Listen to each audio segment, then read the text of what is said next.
people may forget the amount of experience or the racing that you have done on the continent, as well as on the international side as well. Just having that extra dimension to your racing, how important is that? Yeah, it's obviously important. I think to go to the next level, you've obviously got to be racing abroad, and I kind of done a couple of years in Poland, which went okay in the second division, and done the same in Denmark, and that was okay. And last year signed for Gorzów, which probably wasn't the best of moves on my part.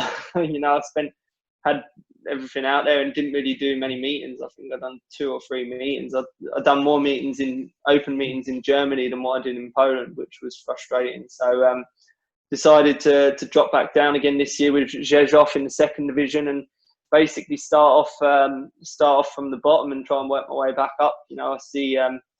I remember a few years ago, I think that's what Doyle done when he signed for Ravic and then Wood. So if it goes half as well as that, then I'll be a happy boy. Yeah, on the international stage as well, let's not forget that in 2016 you were part of the Great Britain squad, which won a silver medal as well. So working so closely with the likes of Ty Woofenden and being in that sort of environment as well. Tell us what that was like for you at that stage of your career.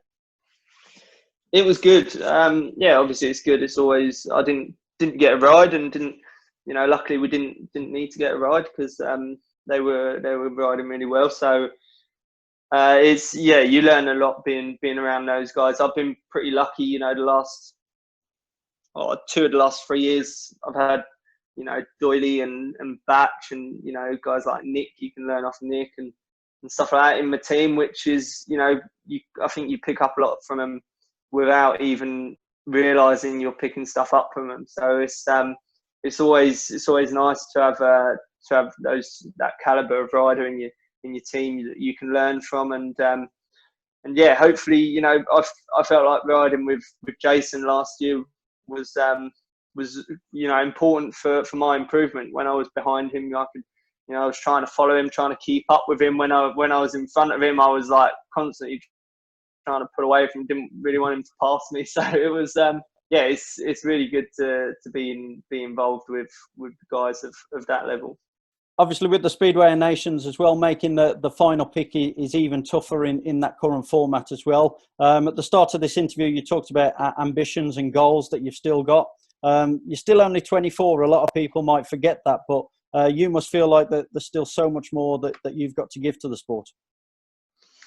Yeah, there is. There's a lot that I still want to do, and I still believe that I can achieve. So I'm obviously working towards those goals for the future, and it's difficult with the Speedway and Nations. It's difficult that we've got a lot of riders that are on the up now in England, whether they're pushing 30 or a little bit younger. So we're lucky to have guys like Woofy and Robert and Dan, that are going to make the numbers up or make those free spaces, I think. But it would be good if we could maybe alternate a little bit, have a World Cup, because it's the sort of thing that I think kind of drives you on a little bit as well. If there's 5 guys that know that they can be part of Team GB in a World Cup format, then it's going to be really, really competitive between a lot of us. We've got guys like Wrighty, he turned his career around pretty much last year, ended up number 1 I think at Peterborough, and